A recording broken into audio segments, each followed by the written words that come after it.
Wherever you sit, stand, whatever you touch, there is memory and transaction happening all the time. It must be a conscious process. If it's a compulsive process, then you will pay the price for it.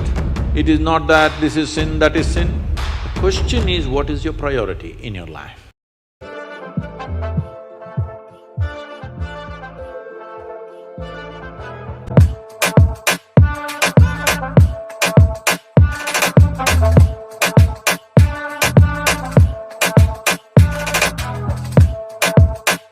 Sadhguru, how can a person stay committed to someone in a relationship? Is it natural to love someone and yet be sexually attracted to others? What should be the proper course of action that should follow, or how does one handle this? See, there is a psychological integrity, there is emotional integrity, but there is a biological integrity also. Integrity does not mean morality. Integrity means you create a situation where it works best for you.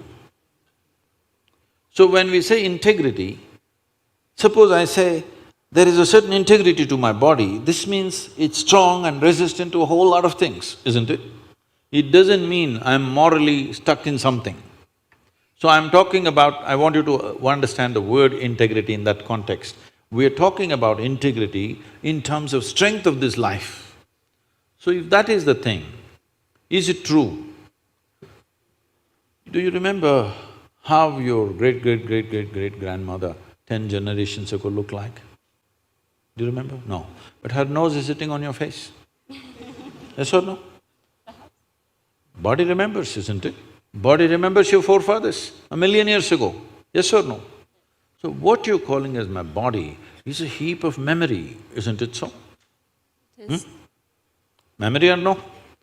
See, now from Nepal you came to Shillong, you eat a lot of this Meghalaya food, your features won't change because your body remembers what is your genetics, no matter what.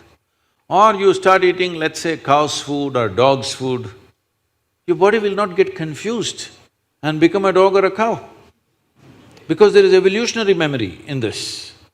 Do what you want, it never gets confused, isn't it? You start thinking I'm a dog and start barking like one, still the body won't change. Yes or no?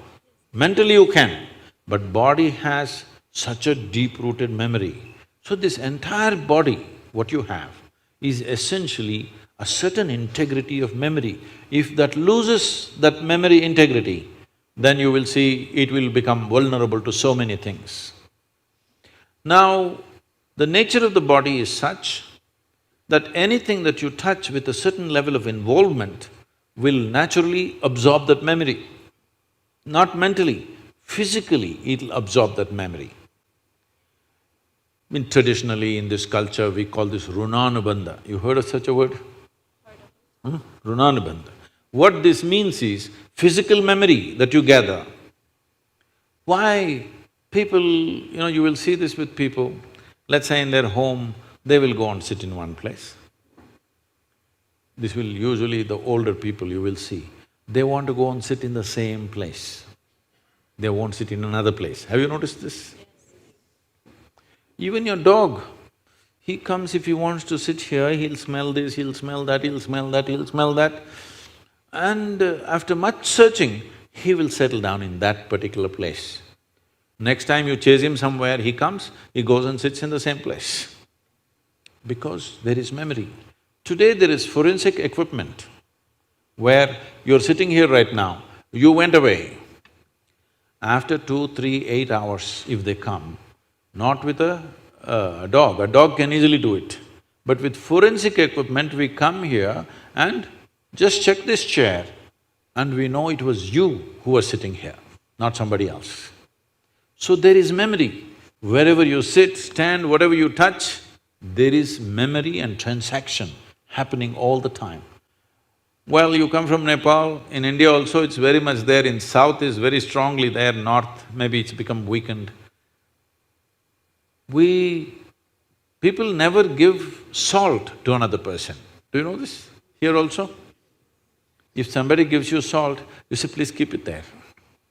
Because there are certain materials which transmit memory much better than others. Salt, sesame seeds, lemons, like this, if you give traditional people, they'll say, keep it there, I will take it.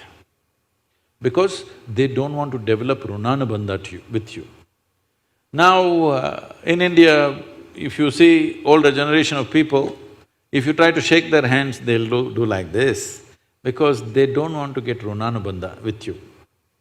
Because the idea is to keep the integrity of your body's memory in such a way that it doesn't become vulnerable to other things, that you become a very integrated life.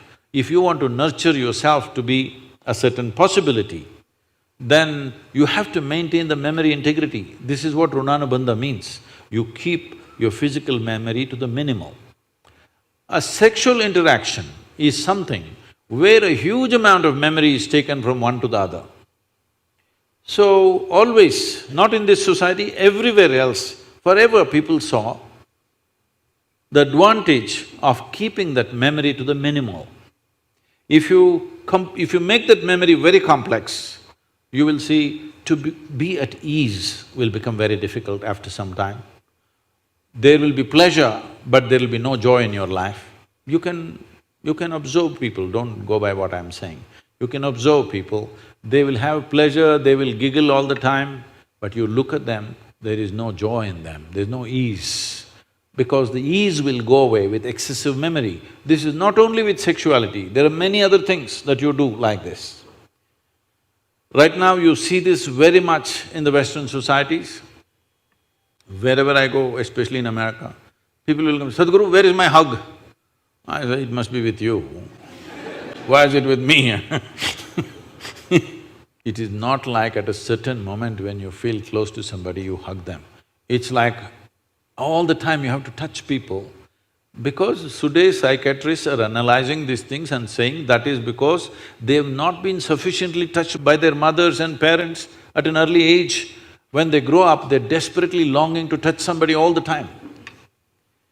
All these things have a serious impact on one's life.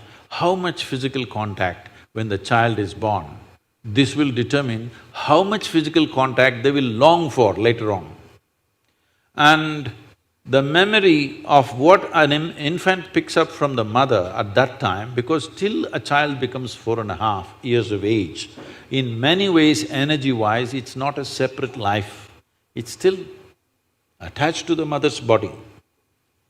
Actually, if by nature if people go till then, they must be drinking the mother's milk and connected up to 4.5 years, that's how naturally it was. So, the energy doesn't mature. At that time, more and more memory that you get from the mother is better and better to strengthen this. But once the child begins to move out and becomes an individual, life is organizing itself. People come to me and say, Sadhguru, can you bless my daughter, can you bless my son? First thing I ask is, how old? If they say 15, 16, 18, all right. If they're over 21, I say no. Because me blessing you, blessing will not go to your child. You may still think emotionally that's my child, but as far as life is concerned, it's become fully separate. Generally, the course of life is considered to be approximately 84 years or 1008 cycles of the moon. The cycles of the moon and our body is very directly connected. Only because our mother's bodies were in sync with the cycles of the moon, we are born, otherwise we wouldn't be born, isn't it? Hello? So, a full life is considered 1008 cycles of the moon, which will approximately considered as 83 to 84 years. So if one crosses 84, it's considered a full life. In this, the first quarter is the only time when it is connected to parentage. After that, the child must move, because energy-wise, you cannot connect those two lives anymore. So that is when the longing, if you have not created enough integrity within yourself, the longing for another body multiplies. Even though the hormonal phase may be higher between 15 to 20, the longing to bind and bond with somebody increases after 21 years of age, because unknowingly you're like a satellite who fell off the main mother. You come off the motherboard. Now you want to attach to something unless you find some integrity. This is why between 12 and 18, one must do lot of sadhana to strengthen the body so that you don't desperately bind yourself to something or somebody. You must consciously, if you wish to take a partner, it must be a conscious process. If it's a compulsive process, then you will pay the price for it. This is not a question of morality. It is not that this is sin, that is sin. The question is, what is your priority in your life? If your priority is to make this life rise to a higher possibility, then you must be conscious. If you want to somehow live and go, it's okay.